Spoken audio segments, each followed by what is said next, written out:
గాలిలో యోగా అదెలాగా? పూర్తి వివరాలకు చదవండి రేపటి సాక్షి దినపత్రిక. అడిగిన చోట బస్సును ఆపనందుకు ఆర్టీసీ డ్రైవర్తో గొడవకు దిగింది మహిళ. వరంగల్ జిల్లా పర్వతగిరి మండల కేంద్రంలో ఘటన జరిగింది.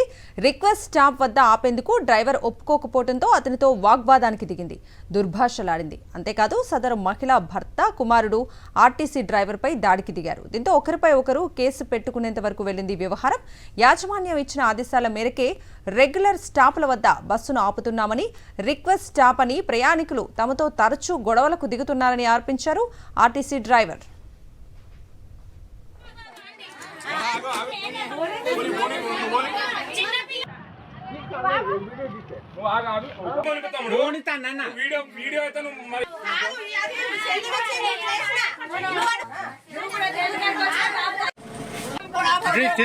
నువ్వు స్టీరింగ్ మీద కొడతా నీ ఫోటో దింపాడు.